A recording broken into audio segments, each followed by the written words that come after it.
This is me, just a normal person. Not a professional artist, not a game developer, not an animator, not even close. And for some reason I decided to build my dream game from scratch. A full-blown 3D game in a Unreal Engine 5, with mechanics, animations, story, and yes, a custom main character. The problem? I had zero experience making 3D characters. No idea how to design one, no clue how to model, rig, animate, or make it feel real. And yet, I told myself, you're going to do it anyway. I didn't want to just download a model from the marketplace. I wanted to create something original. Something that means something. And so began what I can only describe one of the most chaotic, painful, and yet strangely satisfying journey of my life. This is the story of how I created the main character of Project Destiny, with no prior experience, just a stubborn dream, and the willingness to suffer through every single step. Follow me on this crazy journey and you'll find out. After a ridiculous amount of time, I can finally say that I'm free. Free from this terrifying, lifeless mannequin that has haunted my UI5 viewport since day one. And now, allow me to introduce you to the very first version of the main character. She's got flowing flame-like hair, a mystical cape, a skirt, and the skin tone of someone who's never seen sunlight. She doesn't even have a name yet. Maybe Destiny? No, we'll figure it out later. Now, you may think the character creation started with modeling, or rigging, or picking out the perfect fabric textures. But no. It all started with pain, specifically the conceptual kind. I had a clear emotional theme in mind. I wanted the character to represent destiny, something elegant, mysterious, almost ethereal.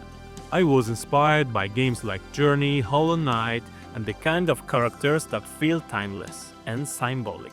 But turning that into design, that part was brutal. I kept sketching ideas, but everything looked either too generic or too weird. I wanted to create something memorable, but without copying my inspirations directly. After hours of frustration and caffeine-fueled doodles, I landed on this rough concept. A humanoid figure wearing layered skirts, a floating cape, and hair that looks like it's made of living flame. That was my breakthrough moment. With the design in hand, I jumped into Blender, and by jumped, I mean Google how to open Blender, because again, I'm learning all this from scratch. I started blocking out the base mesh, trying to perceive the shapes and silhouettes from the sketch. I gave each part of the body a basic material color, not for texturing yet, just to get the feel for the visual balance. The proportions were tricky, especially the skirt, layers and cape. I wanted them to feel weightless but still grounded. It wasn't perfect, but seeing the character take shape in 3D was one of the most exciting moments in this whole process. Then came railing, the part I was genuinely terrified of. All those bones, joints, weight painting, just watching tutorials made my head spin. But then I found Accurate. A few clicks, a couple of clean settings, and somehow it worked. I had a fully rigged skeleton in minutes.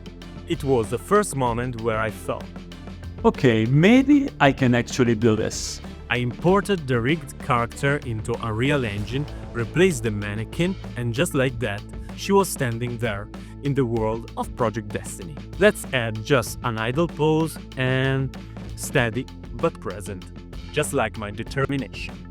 But there was one big problem left: the hair. Remember, I wanted it to look like fire? First, I tried using Niagara particle systems. Cool idea in theory, but in practice it looked like she had a cheap Halloween wig made of lava. Then I tried Niagara fluids, which was better, but still not right. After many failed experiments, I scrapped everything. In the end, I went for a completely different approach. I modeled the hair in Blender with the hair tool, keeping in mind a small flake. Used hair cards with inverted gravity, and let physics do the rest. And you know what? It actually looks like fire. I added a gradient from the pale skin color to yellow, orange, and red. The next challenge: skirts and cape physics. Sounds simple, right? Just paint, weights, and go. Well, many tutorials said so, but I started with 2 skirt layers, but the inner one constantly clipped and glitched through the legs. I tried tweaking constraints, collision settings, simulation distances, everything. Sorry, I don't have any footage of this mess, but believe me, it's better this way. Eventually, I gave up and deleted the inner skirt. Rest in peace. The cape was even more of a headache. Getting the flow right so it moved naturally without freaking out during jumps or turns took hours of fine-tuning. But when it finally worked, it brought the whole character to life. With the model ready and physics behaving, I hit my final boss: animations. I'm using a marketplace locomotion system that works great, unless you are me trying to replace the UE5 mannequin.